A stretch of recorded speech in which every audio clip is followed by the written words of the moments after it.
Hello, today I'm going to show you how to make this lovely macrame plant hanger. So it's demonstrated there with a spider plant so that we can use that for a house plant. This one's just coming from outside. This has been hanging from my washing line with a different coloured string there with a busy Lizzie, and they're happy outside.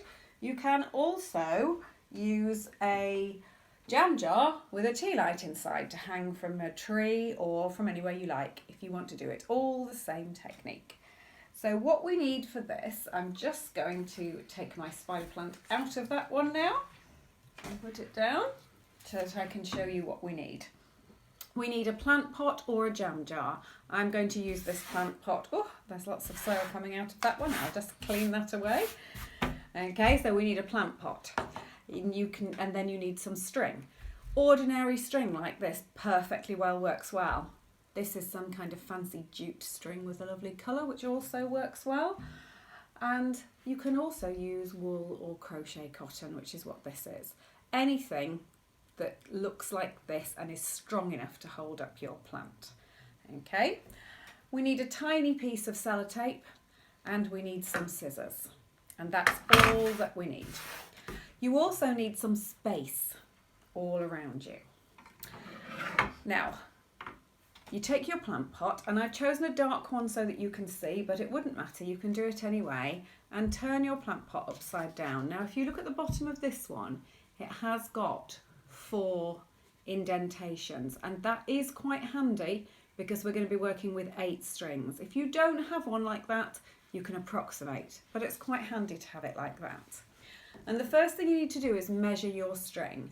And you need some string which is approximately 8 times the length of your container. So I'm going to put my string on top like that, and I'm going to go 1, 2, 3, 4, 5, 6,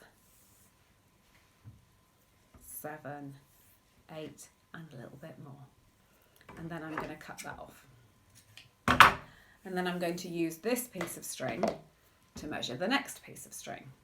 So in the end, we are going to end up with 8 strings, all exactly the same. And that's what I've got here because I already cut some of the other ones for us. So we've now got ourselves 8 strings.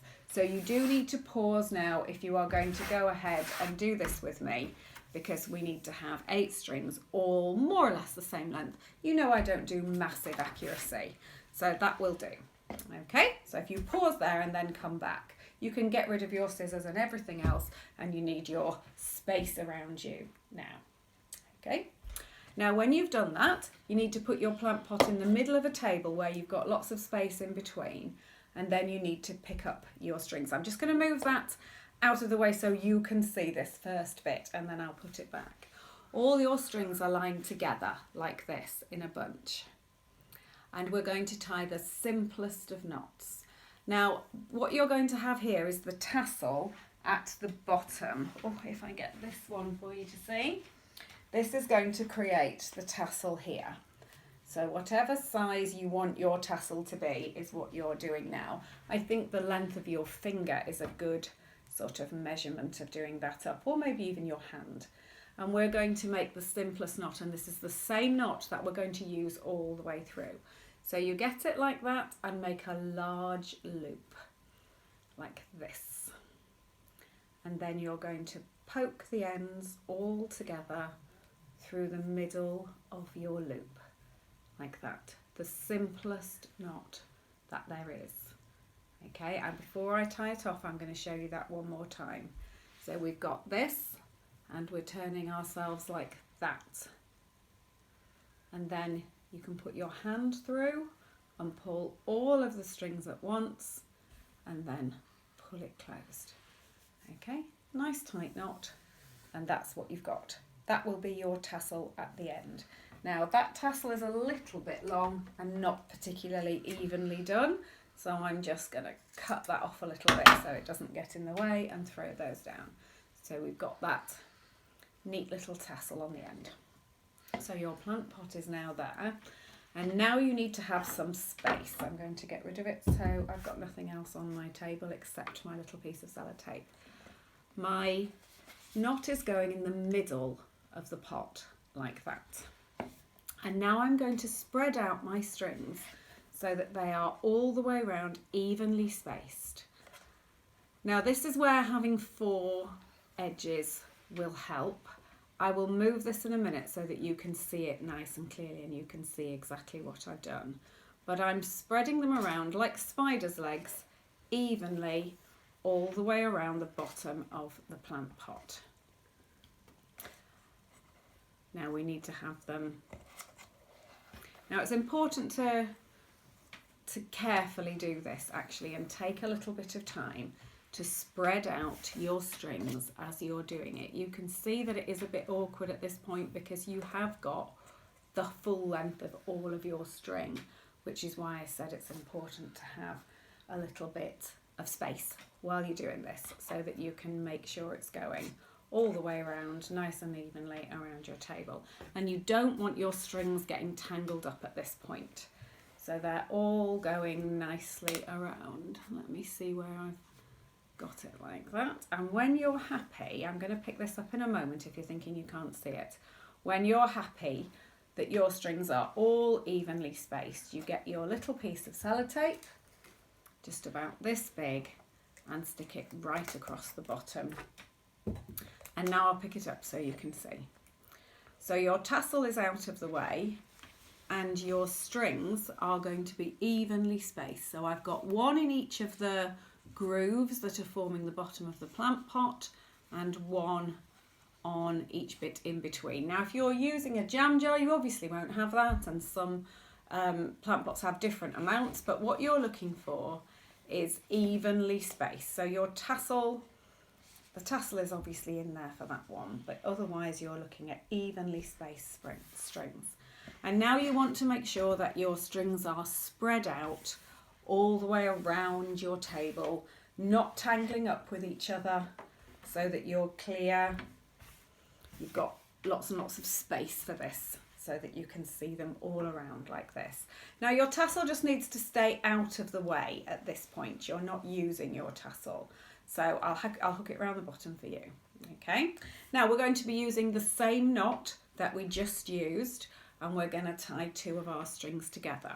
So we're going to, if I do these 2 for you to see, we've got these 2 strings. Doesn't matter where you start. This is just for you to see. We're going to bring these 2 strings together, and we're going to make that same simple knot. So we have the 2 strings together. I'm going to put my hand in and I'm going to pull all the way through. Now this time when I pull it, I want my knot to be sitting just at the bottom. If it's a jam jar, that will still be the bottom bit. So where it's going from the flat to the curve, that's where I want my knot to sit. So I'm just going to carefully guide it as it's going there so that it's more or less sitting there like that. And now we have 2 strings together. And we're going to carry on doing the same thing all the way around. So I have 2 strings here, and I'm going to pull it round, pull it in, and guide my knot so that it is sitting approximately on the bottom, and then carefully lay my string out again. Now don't get your tassel involved at this point, okay? Just make sure your tassel is out of the way. You don't want to get it tangled up in there, so move it around. I will pick this up again so that you can see it. Now again, I don't think you need to worry endlessly about getting them exactly in the right place. That one wasn't quite. Approximately on the edge is where you're going to do it, so that you are ending up with your knots, really, really simple knots. You can do any kind of knot that you're comfortable with. You don't have to do that same one. You just need it to be strong. So there we've got, now the bottom of our pot looks like it's got 4, and the side has got a knot around right at the bottom.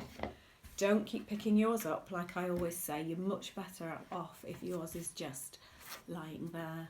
Oh, I'm just trying to get those out of the way for you. That's it. So now we've got them like that in quarters again. Now we're going to do the same knot again because it's the same knot over and over again, but we're not using the same strings. We're going to separate our strings, and I'm now going to use one of the strings from here and one of the strings from here. So you're going to be doing these two together.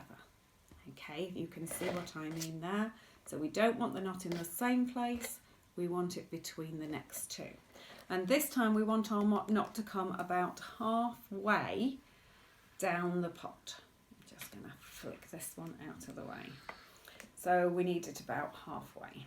It would actually be easier if you stood up to do this. I'm doing it sat down so that you can actually see me while I'm doing it, but it's more efficient to stand up.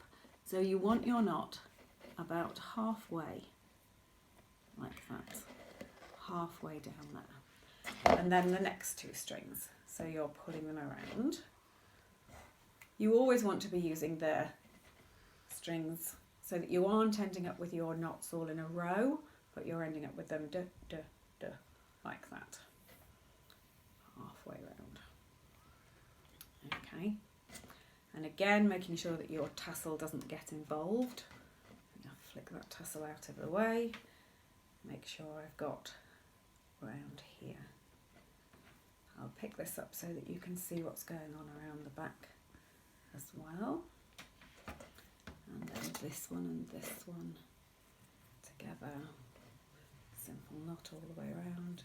Put my hand in and pull it out. So we now have our 4 knots halfway round. So we've got this going on. About halfway up.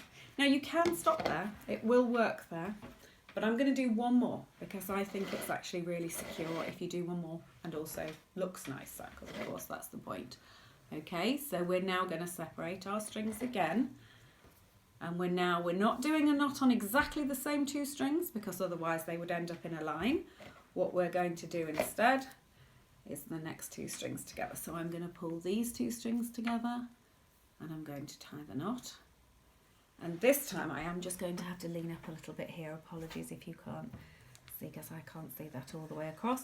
You want your knot now to be just about on the rim, just below the rim there, like that. Okay, so then we're going to do the next 2, keeping my tassel out of the way, around. You may want to practice that knot on a piece of spare string before you start, because it's the exact same knot that we're doing again and again. Not the same as the one I showed you a few weeks ago when, if any of you followed the God's Eye tutorial, that is a different knot. But it does work if you're doing anything that that you're happy with, any form of knot that you're happy with, really, as long as it's got the strength. Plants can be quite heavy when they're put inside with the soil and everything, so you just need the strength for it to be able to hold together. Okay, and our last knot, and you are nearly ready. It's nearly done, our lovely simple plant pot. So we're getting that one so that it's there. So now you have got a knot right at the bottom. I'll just point here for you. A knot right at the bottom, one there and there, and then one there. So now you're going to hold up your plant pot like that and pull all of your strings together and flip it over. Keep hold of them at that point. You don't want them flipping all over the place at that point. And then decide where you want it to be. Do you want your knot to be right down here? Do you want your knot to be up here? I think that looks like about 30 centimetres, which is going to work for me. So I'm going to do that same big knot with all of the strings. Pull that together, and then we have only one more knot to do and then it will be finished. So we're pulling that nice and tight like that. And then our last knot we're going to divide into 2 sets of 4. Pull around and make ourselves a little loop for hanging. So don't pull it all the way this time. Make yourself a loop for hanging.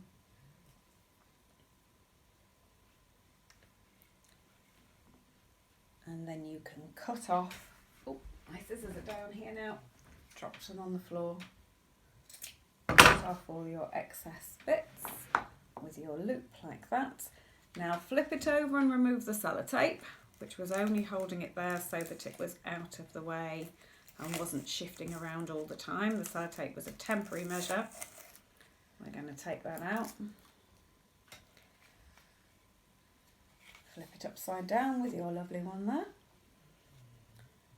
And there you are.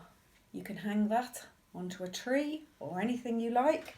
Or if you don't have a garden or you're just interested in houseplants, you can put your spider plant inside and hang it like that. Okay, so it's a really simple one to do. You just need a little bit of space around you so that you can do that slowly and keep practicing. So I hope to see you next time for some more craft fun. Bye.